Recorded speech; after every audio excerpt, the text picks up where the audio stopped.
Tekrar merhaba arkadaşlar. İkinci bölüme hoş geldiniz. Sincap'ın bugün geri kalan parçalarını yapacağız. Hemen kuyrukla başlayalım.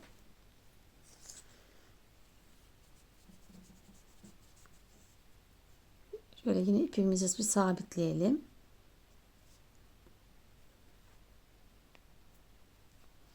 İki tane zincir çekiyoruz. Bir atlıyoruz. İkincinin içine 6 tane sık iğne yapalım. 3, 4, 5, 6. Hemen ipini araya bir ip takalım.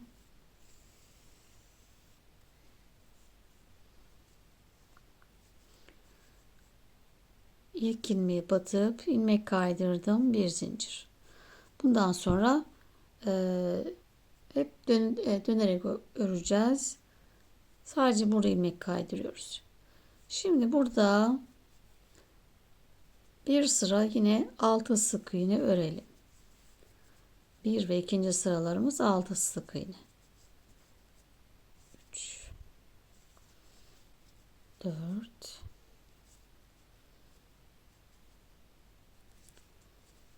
5, 6.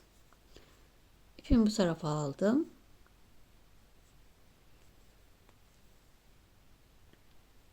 Evet, üçüncü sıradayız. Bir tek, bir çift yapalım bu sıramızda.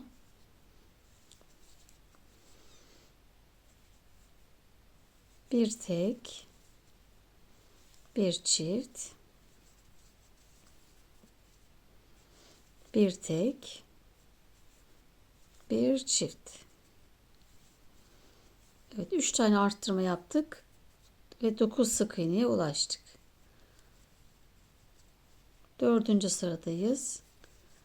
Bir, iki tek, bir arttır, iki tek, bir arttır, iki tek, bir arttır. Evet, 12 sık iğneye ulaştık.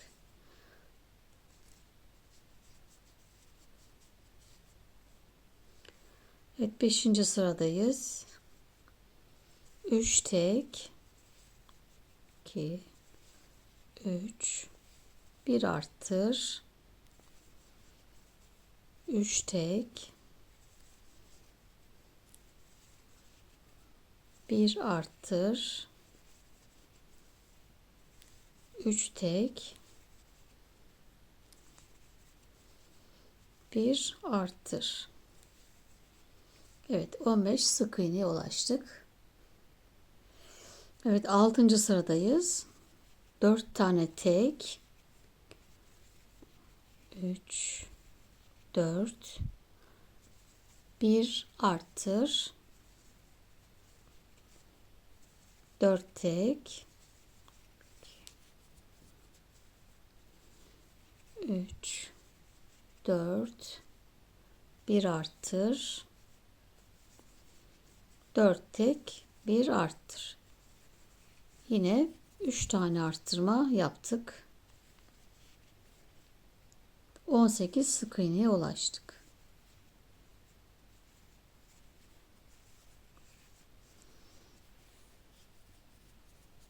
Evet, 7. sıradayız. 5 tek, bir arttır yapalım. Yine 3 tekrar.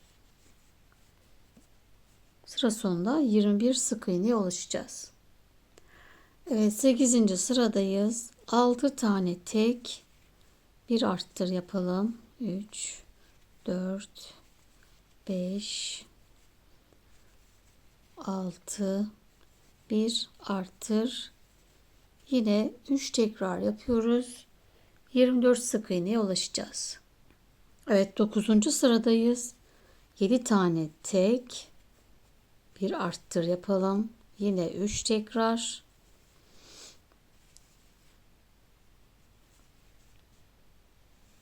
Sıra sonunda 27 sık iğneye ulaşacağız. 2, 4, 6, 7 tek, 1 arttır. 3 tekrar yapalım. Evet, 10. sıradayız ve son arttırmayı yapıyoruz.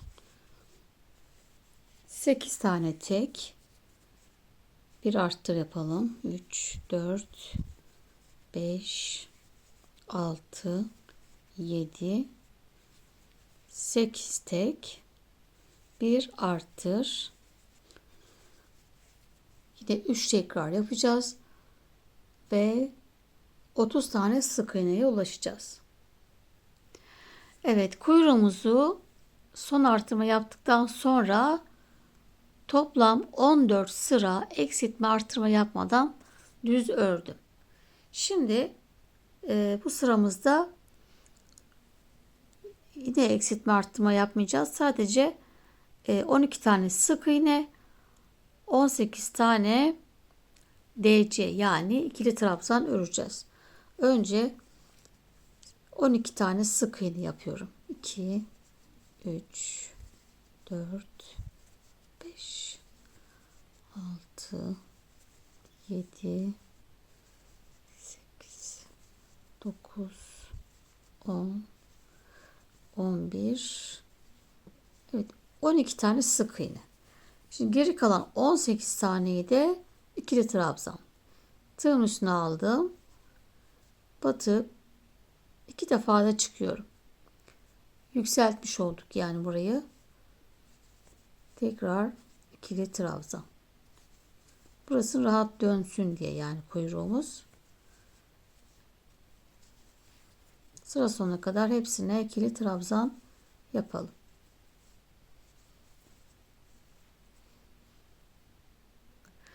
Evet, 26. sıradayız ve azaltma yapacağız. 6 tane azaltma yapacağız. Yine sık iğne olan yerlere sık iğne, diğer ikili trabzan aynı yapacağız. 3 tane tek batalım. 1, 2, 3 tane sık iğne yaptım. Bir azaltıyorum. Tekrar 3 tane sık iğne. Bir azalt. Şimdi trabzan olan yere geldik. İkili trabzan. Tığımın üstüne aldım. Tekrar 3 tane ikili trabzan.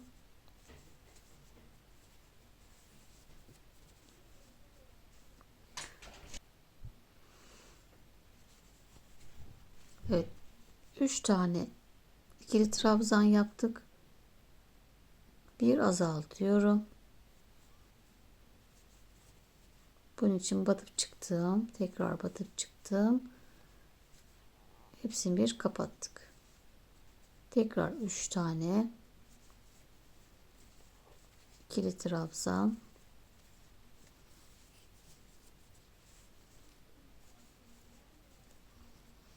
Yine bir azaltıyoruz.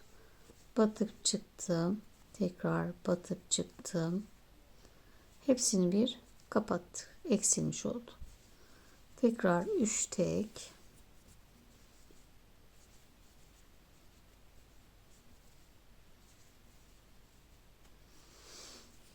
Bir azaltıyoruz.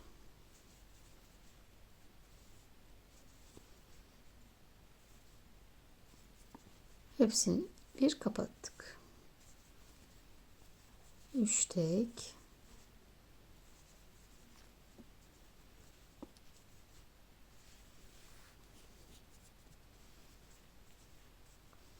Bir azalt. Evet. Şimdi biraz doldurma yapalım. Böyle uç kısmını öyle çok yoğun doldurmayalım. Çünkü kıvıracağız orayı.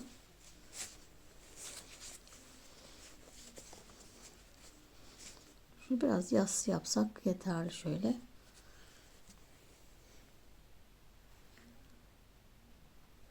Evet, 27. sıradayız. 2 tek bir azalt yapalım. Sık iğne olarak önce. 2 sık iğne yaptım. Bir azalt. 2 sık iğne. Bir azalt.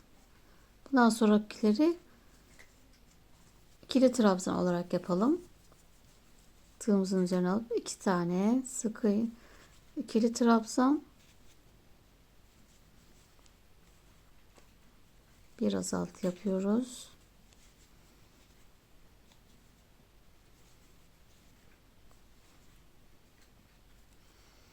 Sıra sonuna kadar tekrar yapalım. Evet, sıra sonunda 18 sık iğnemiz kaldı.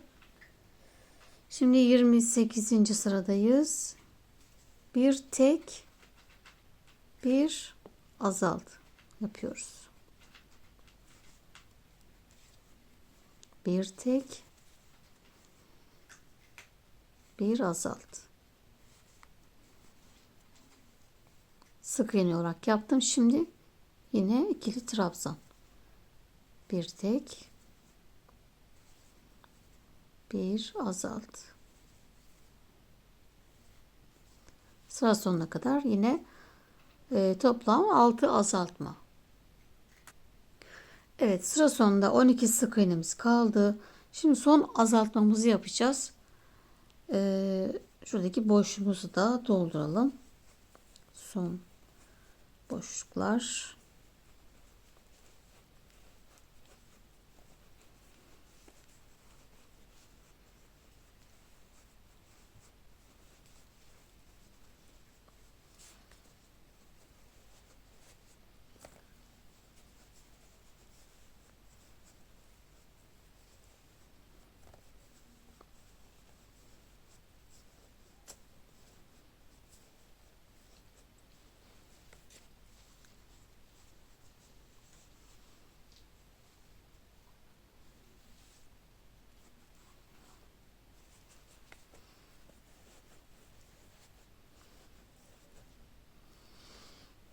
Evet, bu sırayı artık sık iğne olarak azaltabiliriz. Hepsine sık iğne yapalım. 6 tane peş peşe azaltalım.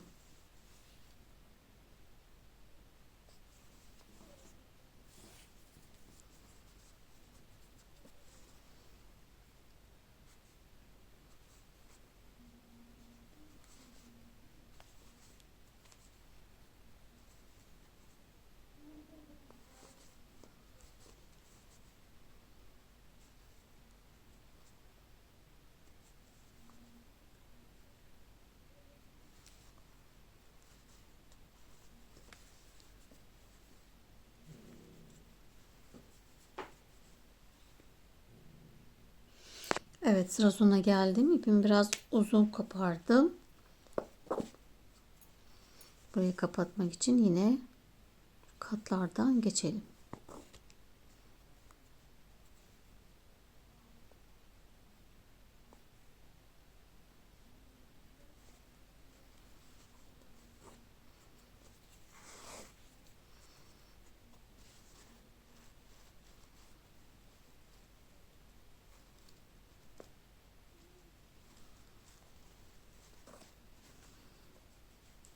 Evet, burayı da kapattık. İpi de aradan çekelim.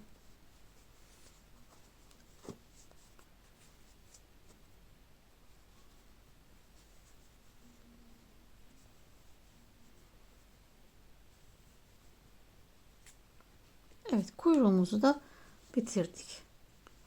Şöyle dikeceğiz. Burayı da şöyle kıvıracağız. Böyle bir görüntüyle dikeceğiz arkadaşlar. Şimdi kollarımızı ne yapalım? Kulakları yapalım. Diğerlerinin o kadar şey değil. Onlar kolay. Sayı versek de olur onları. Şimdi kulağımızı yapacağız. Bu şekilde. İki parça yapacağız. Şimdi kulağımızı iki tane aynı öreceğiz. Birini yaptım. İpi koparmıyoruz. Kahverengiyi. Şimdi açık rengi beraber yapalım.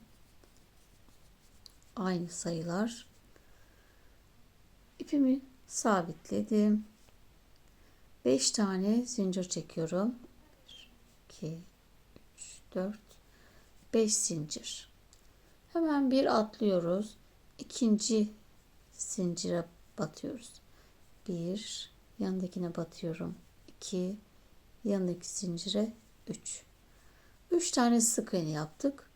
Son zincire 3 tane aynı zincirin içine 3 sık iğne yapıyoruz. Köşeyi dönmüş olduk. Şimdi zincirin bu tarafına da yine bakın 1, 2, 3 zincire tek batıyoruz. Şu ipi de arada örelim. 1, 2 ve 3. Bir zincir çekip dönüyoruz. Yine 3 tane sık iğneye tek batalım. 1, 2, 3. Bir artır. Çift battım. Bir tane tek. 2 zincir. Aynı 2 zincirin dibine aynı yere tekrar batıyoruz. Sık iğne olarak battık. Bir artır. 3 tane tek.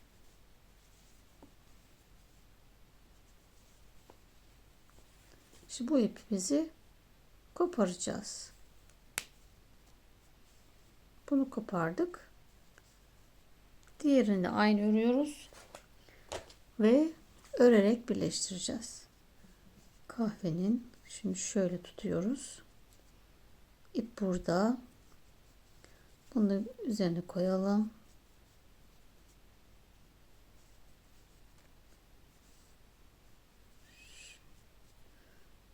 Bu ipi bu tarafa çekeceğim.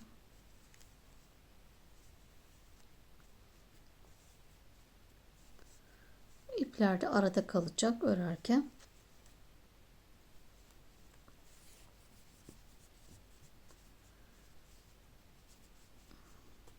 Şöyle tuttum. Kremini üzerine koyduk. Hemen ilk ilmeğe batıyorum. Buradan da aynı karşıya sık iğne ile birleştiriyoruz.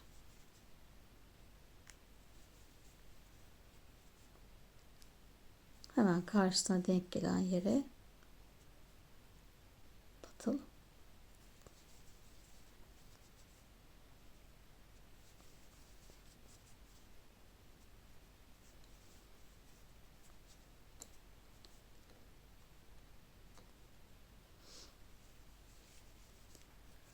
Tam ortaya geldik.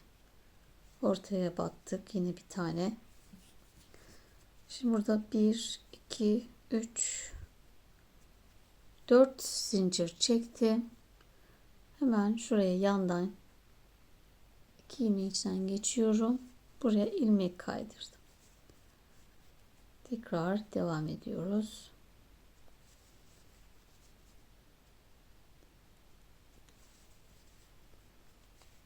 Bu şekilde olacak burası. Görüntü. Şunları da içine sokalım. Hepsi içeride kalsın.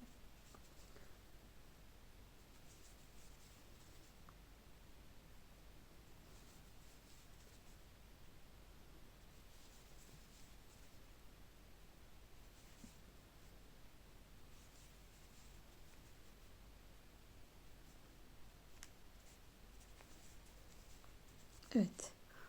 Kulağımızı bitirdik. Şöyle kulağımızı tekrar katlıyoruz. Şöyle şu şekilde katlanmış olacak. Tığla iki ucu şöyle katladım. Buradan karşıya sık iğne. Şuraya da sık iğne. Evet. Kulağımızı bu şekilde yaptık. Biraz dikecek kadar uzun kestim. Evet, kulaklarımız da hazır. Şimdi kolumuzu 6 ile başlıyoruz. İkinci sırada hepsini çift batıyoruz. 12. Daha sonra 2, 4, 6, 7, 8, 9 sıra düz örüp 10'uncu da birleştiriyoruz. Şu buraya birleştirme yerini göstereyim size. Buraya normal örüp geleyim. Evet, kolumuzu ördüm. 6 ile başlıyoruz. İkinci sırada hepsini çift batıyoruz. 12 sık iğne. Daha sonra 2, 4, 6, 8, 9. 9 sıra eksiltme artırma yapmadan düz örüyoruz. İçine elyaf doldurduk ve sık iğne ile örerek kapatıyoruz.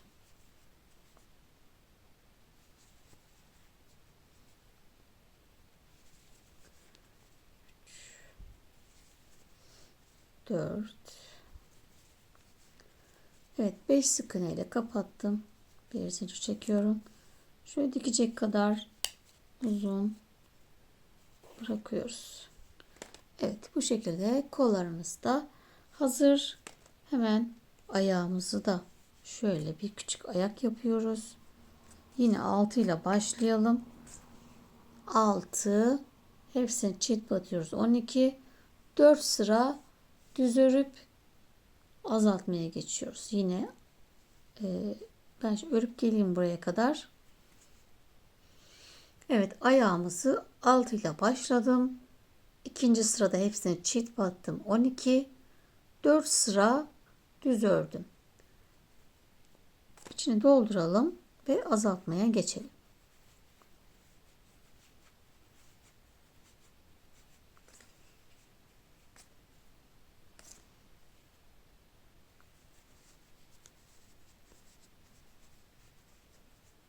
Altı tane peş peşe azaltıyorum.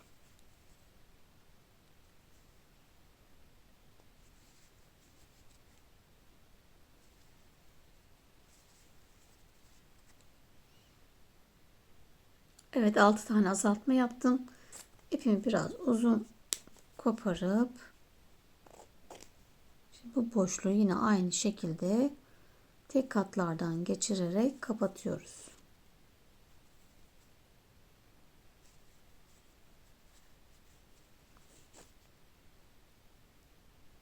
Evet, ayaklarımızı da bitirdik. Şimdi minik bir ağız öreceğiz.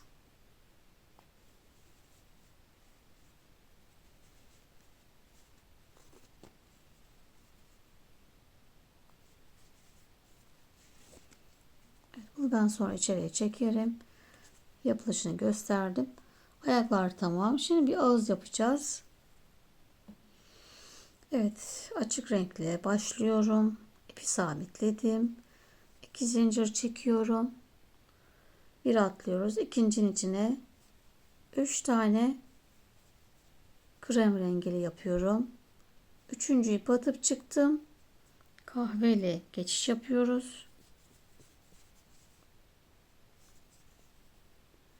Şöyle arkaya tutturdum. Geçiş yaptım. Şimdi zincirin içine 3 tane kahveyle yapıyoruz. 1, 2, üçüncüyü açık renkle geçiş yapıyoruz. Evet, 3 tane açık renkli yaptık. 3 tane kahveyle birinci sırayı bitirdik. 6 tane. Şimdi ikinci sıramızda 3 taneye çift batalım. Açık renkle. Bu birinci çift. İkinci çift. Ve üçüncü çift. Üçüncü yaparken renk geçiş yapıyoruz. Kahveye geçiyoruz. 3 tane kahveye de çift batıyoruz. Birinci, ikinci çift ve üçüncü çift. Şöyle kahve açık renkli geçiş yapalım. İlk başladığımıza batıp ilmek kaydıralım. Bir zincir. Evet, bu kadar burnumuz. Ağzımız burun yani yeri. Şöyle biraz uzun keselim.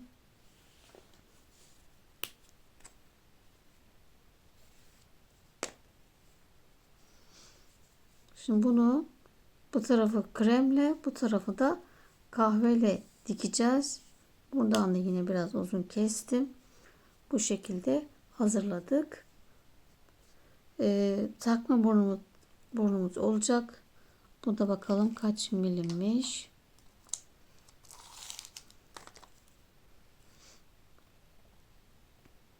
Evet.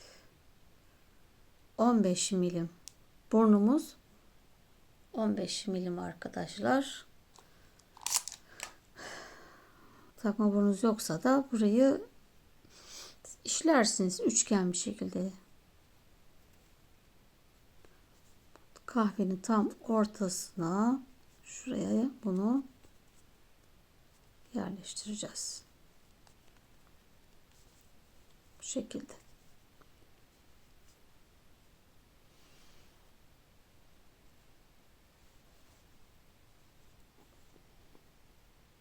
Evet. Burun da bitti. Şimdi artık parçalarımızı dikebiliriz. Evet, şimdi burnumuzun arkasını kapatmadan önce şöyle minik bir ağız yapalım. Siyah ipimi katına ayırdım. Kalınsa katına ayırın, ince ise öyle kalsın. Tam o siyah burnumun yaptığım yerden giriyorum tam ortadan. Arkayı da uzun bırakıyorum, bağlayacağız. Şöyle burnun tam ortasına denk gelsin. Şöyle.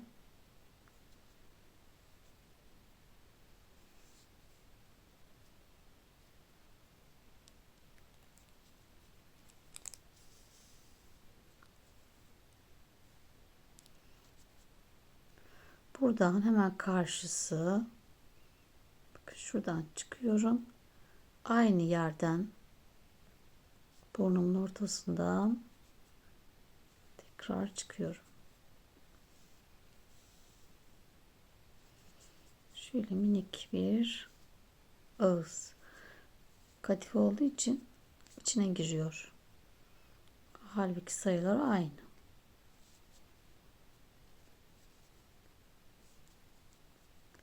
Düzeltelim şöyle. Ve yine aynı ortaya batarak burayı tutturuyoruz. Evet, böyle minik bir ağız yaptık. Şöyle de kontrol edelim. Yeterli. Şimdi iki ucu bağlayalım.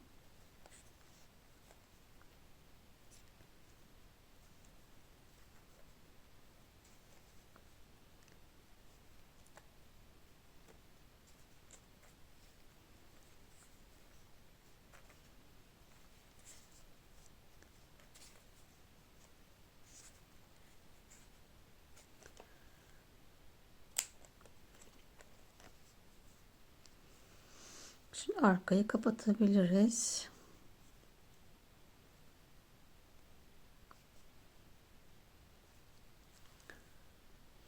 Evet, arkayı kapattım.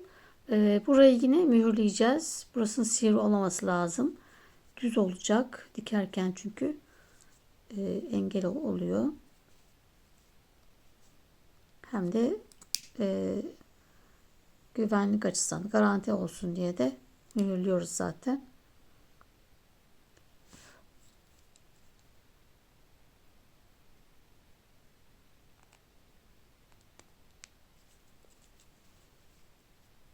Biraz daha.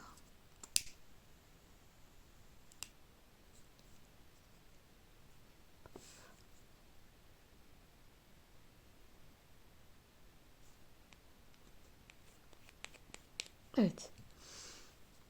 Artık dikebiliriz. Ağzımız hazır. Tam şöyle iki gözün ortasına bakın, kahveye doğru gelecek. Kahvenin devamı gibi. Bu da kremin devamı. Şimdi şöyle iğnemizi alalım ve dikelim.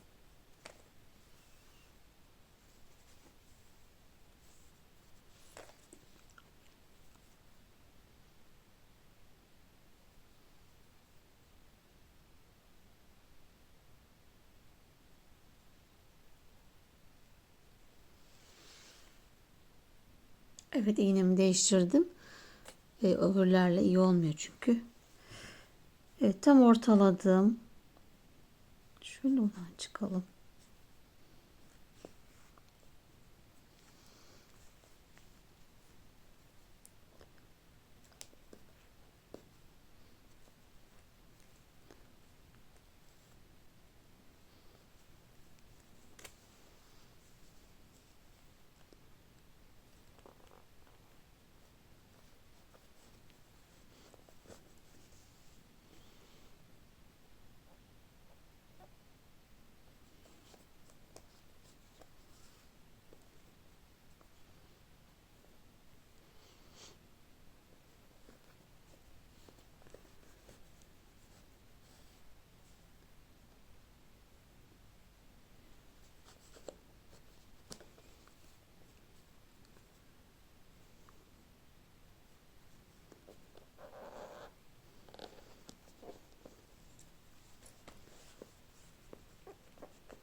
Evet, kahve olan kısmı diktik.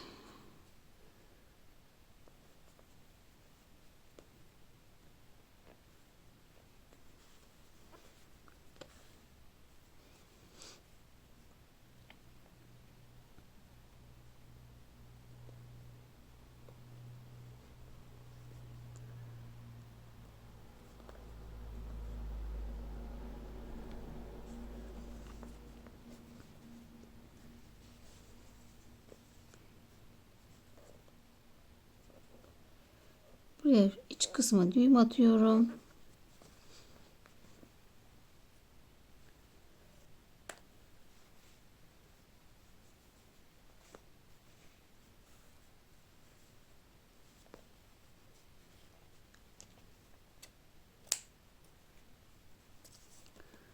Evet, buraya azıcık bir elyaf bile koyabiliriz. Minicik. Şöyle minik bir ağız. Aldığı kadar. Şimdi kremle dikerken biraz da boşluk bırakalım. Oradan da itelim. Aynı şekilde dikelim. Evet, son şuradaki boşluktan da biraz elyaf dolduralım.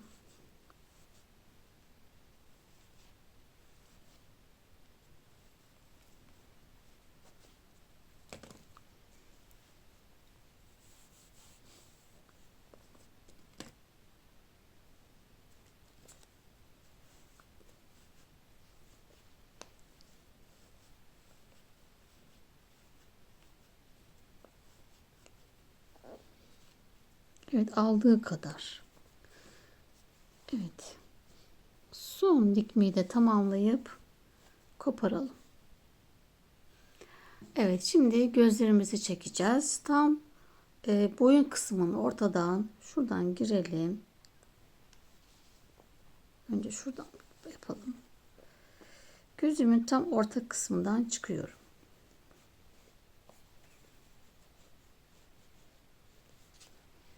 Şöyle tam orta kısmı. İpimi uzun bırakıyorum bağlamak için. Yine hemen karşısından Şöyle aynı yerden, boynumdan aynı yerden çıkıyorum.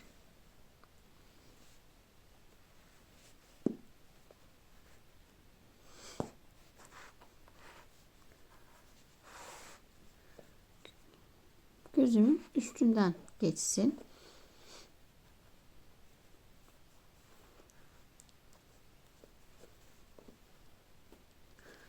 Tekrar aynısını yapıyoruz. Şöyle bir çekelim önce şöyle. Bir daha yapıyoruz.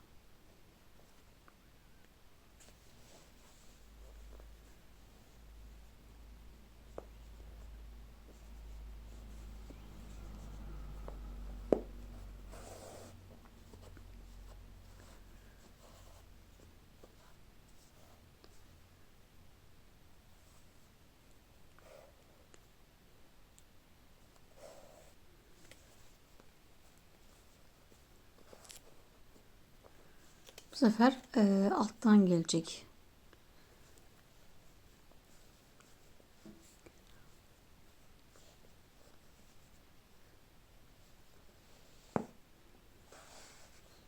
Bu ipi alt alıyoruz.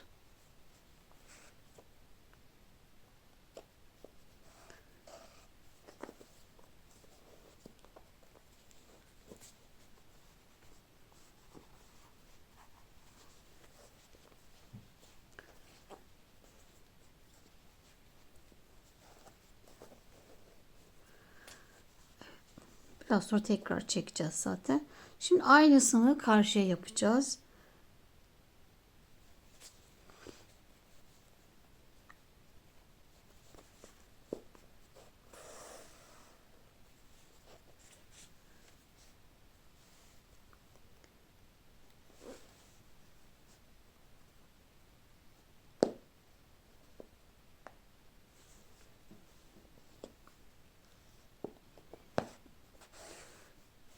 Bir gözün üstüne koyuyorum ipimi.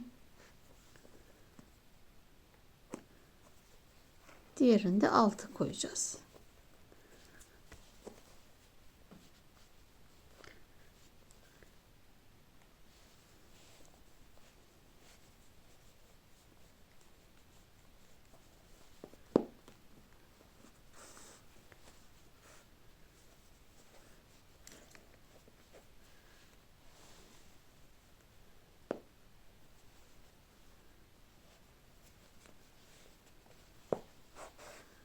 Evet, bu sefer ipi altta kalacak.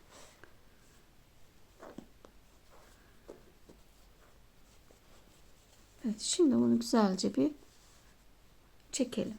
Şöyle.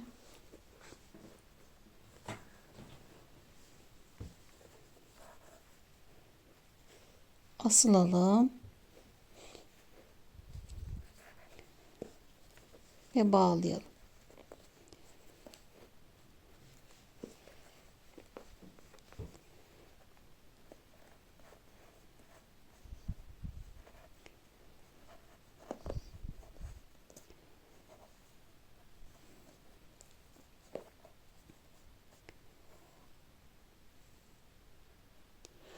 Evet, ipimizi biraz uzun kesip içeriye itiyoruz.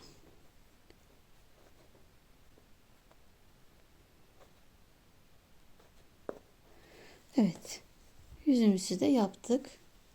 Şekillendirdik. Şimdi kulaklarımızı dikelim. Şöyle. Evet, şimdi kulağımızı birini diktim. Şurası tam orta noktası. Ortadan bir ikinci sıra. Hemen bu da aynı. Üçüncü sıra üzerine gelmiş oluyor. İkinci sıra görünüyor. Üçüncünün üstüne koyuyoruz. Şöyle uzun iğnemle tutturuyorum. Bu şekilde ve dikiyoruz.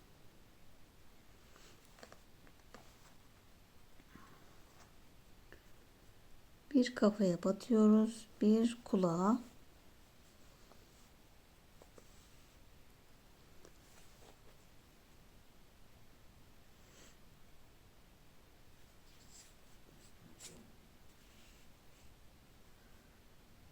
Bir kafaya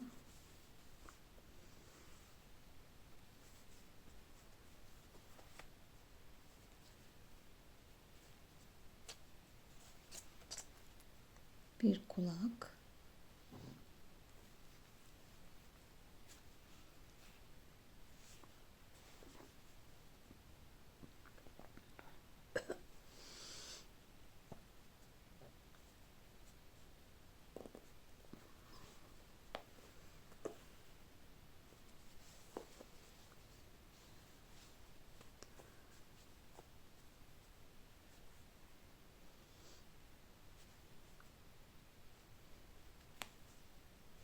bir kulağa batıyoruz, bir kafa.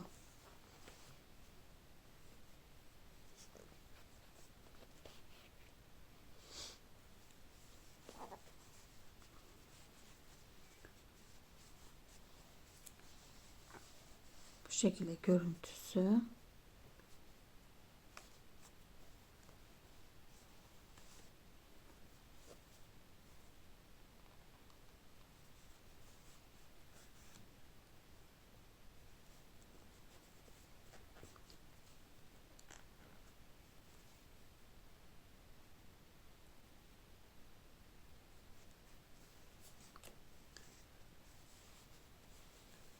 Ve düğüm atıp ipimizi koparalım.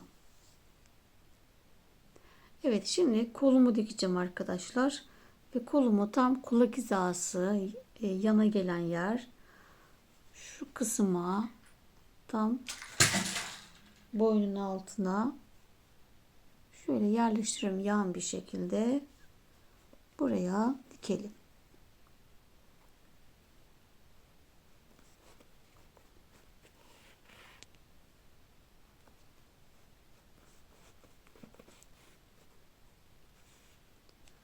Diğer parçaları silikonla yapıştıracağım. Sizler tekrar dikebilirsiniz. Şimdi çok yoruldum çünkü. Dikişler zaten hep aynı. Gidişatlar hep.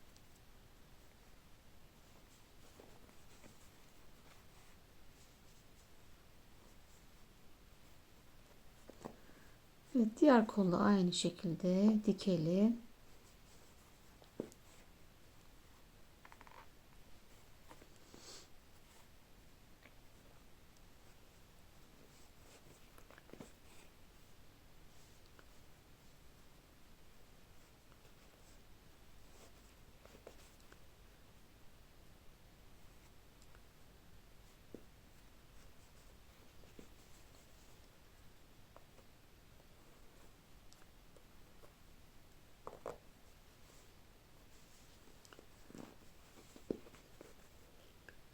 İpleri hiç kesmiyoruz.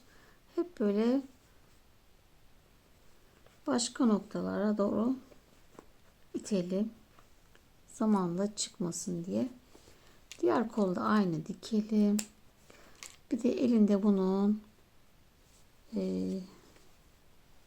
fıstığı olacaktı. Şöyle. Evet, bu da aynı bu tarafa dikelim. Evet, silikonum ısındı. Bacaklarımızı da şöyle çapraz bir şekilde şu beyaz kısmın hemen altına doğru şöyle gelecek. Dikerken yine bu çevreyi dikeceksiniz. Üstten de dikersiniz. Şöyle koyarak da yere bakın yana doğru çapraz dışa doğru bakacak ayaklar. Şöyle buraya hemen yapıştıralım.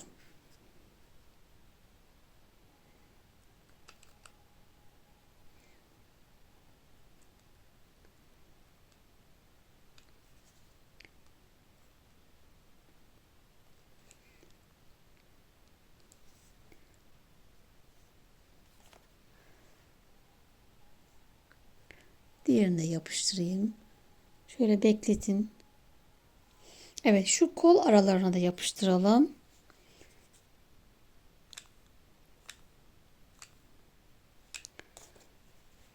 Şöyle yapışık olsun.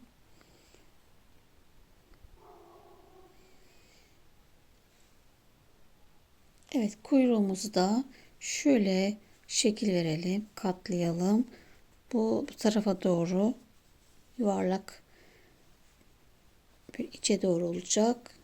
Böyle bir şekil. Şuraya yapıştırıyorum. Siz de hemen buradan buraya dikersiniz veya yapıştırırsınız. Size bırakıyorum arkadaşlar. Buraya yapıştıralım. Evet, buraya yapıştırdım ama geri veriyor arkadaşlar. Yeterli gelmiyor. O yüzden tam buradan dikeceğim. Şu alttan giriyorum.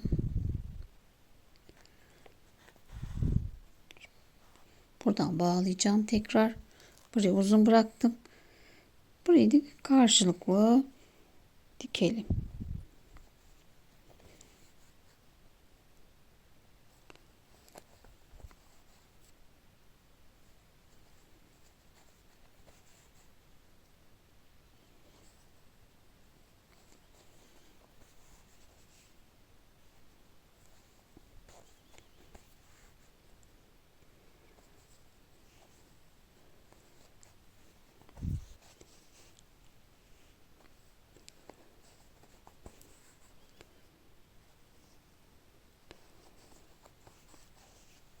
Evet. Bu şekilde buraya diktik.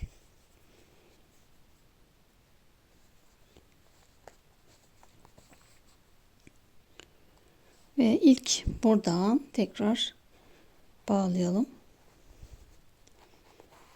İki ucu.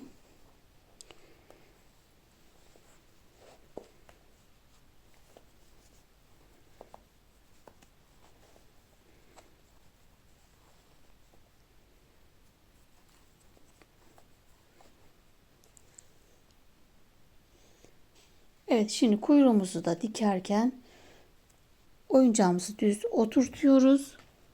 Bu da tam pamuk kısmına tam ortalığı gelecek şekilde bu şekilde dikeceğiz arkadaşlar çevresinden. Ben yine önce bir yapıştıracağım. Tekrar çevresinden de gideceğim. Şu yapıştırınca hem de tutmuş olacak. Tam ortaya yapıştırıyorum. Evet, sincapımızın en son eline meşe palamudunu yapalım. Şimdi 6 ile başladım. 6, 12, 18, 24. Yani en son 2 tek 1 arttır 2 tek 1 arttır yaptım en son. 4 sıra düz ördüm. Şimdi burada kahveye geçeceğim.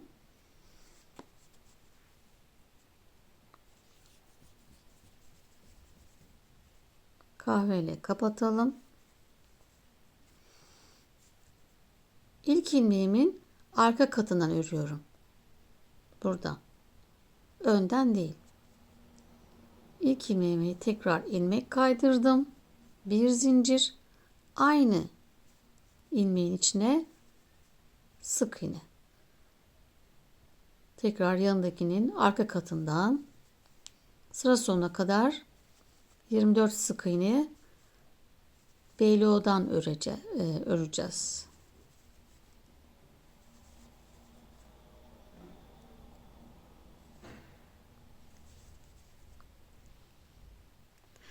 Evet, sıra sonuma geldim. Şimdi biz 2, 4, 6, 8, 9'u bitirdik. 10. sıradayız. İlk ilmeğimi batıp ilmek kaydırdım. Bir zincir çekiyorum. Şimdi bu sıramızda 2 tek 1 arttır yapalım. Hemen dibine battım. Bu 1, 2 tek 1 azalt, pardon, arttır demişim. Azalt. 2 tek 1 azalt. Sıra sonuna kadar 6 tekrar yapalım.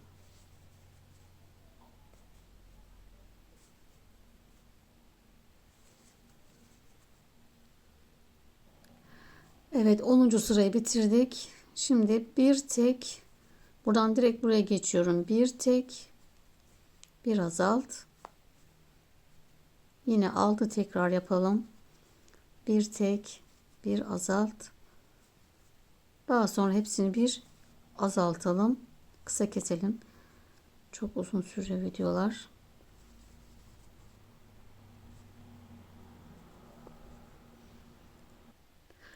Evet, palamudumuzun tepesini sıfırladım. Aynı şekilde kapattık. Şimdi ipimi biraz uzun bırakıyorum. İçeriye çekeceğiz sonra. Sabitledim. Herhangi bir yerden buradaki tek katlardan, feylolardan ipimi sabitledim. Bir zincir. Tığım üstüne alıyorum ve aynı yere batıyorum ve uzattım. Hepsini bir kapattım. Tığım üstüne aldım. Sıradaki tek kata batıp uzatıyorum. 3 ilmeği hepsini bir kapatıyorum.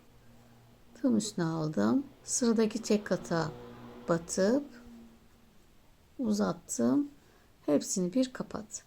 Bu sırayı tekli trabzan olarak örelim. Her buradaki tek kata bir tane tekli trabzan. Şöyle uzatalım. Şöyle aşağıya doğru böyle dursun. Evet, sıra sona geldim. İlk yaptığıma batıp ilmek kaydırdım. Bir zincir çekiyorum. İpimi biraz yine uzun kopardım. İçeriye şöyle iğneyle bunları şöyle dibine doğru dibinden geçirip çekelim.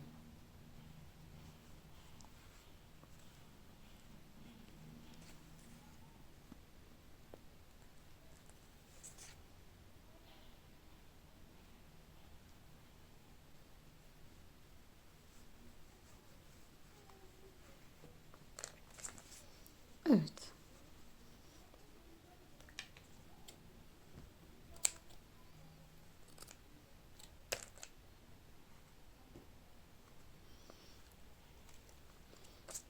Evet, meşe palamudumuz da bitti.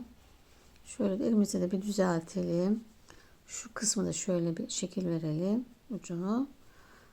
Elimize bunu hemen şöyle dikelim. Evet, şimdi dikerken koton ip kullanacağız. Elimin içinden şöyle bir önce geçtim. Şu ipin arasından geçiyorum. Kadife olduğu için çıkıyor çünkü. Şöyle burayı sabitledim. Buradan şöyle buraya dikeceğiz.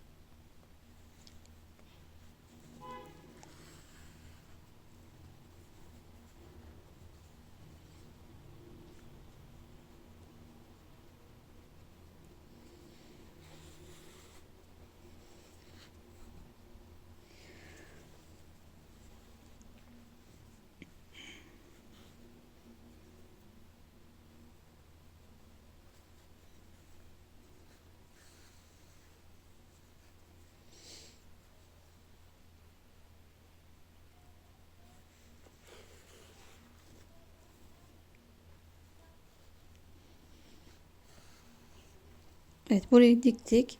Şimdi buradan içinden geçiyorum karşıya.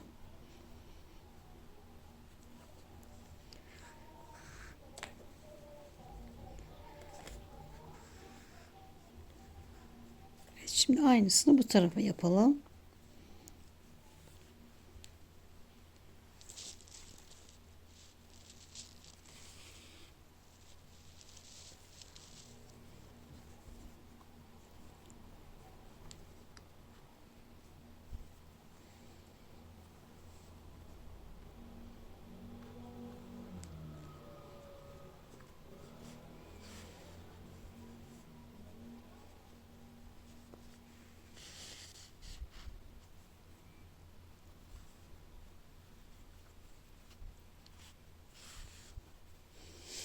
Evet, bu şekilde diktik. Düğüm atıp koparalım. Evet, meşe yapalımızı da bitirdik arkadaşlar. Bu arada ben şuradaki alttaki rengin görünmesi biraz beni üzdü. Şimdi sökemem de bir daha arkadaşlar. O yüzden şuradaki sırayı kahverengi örün. Yani 3 sıra açık renk. Dördüncü sırayı yeri kahverengi örerseniz bu renk gözükmeyecektir. O yüzden şu an artık sökemem de ben bunu çok yoruldum zaten. Bu bilgiyi de vereyim size. Daha güzel olacaktır. Evet, bu da böyle nazar olsun. Evet, bitirdik nihayet tombiş sincapımızı. Evet, boyumuzda ölçersek kulaktan itibaren tam 30 santim arkadaşlar. 30 santim boyunda şöyle. Evet, videomuzun sonuna geldik. Kanalıma abone olup yorum beğeni yapmayı unutmayın arkadaşlar. Gayet emek verdik, yorulduk. Evet, yeniden başka videolarda görüşmek üzere. Hoşça kalın.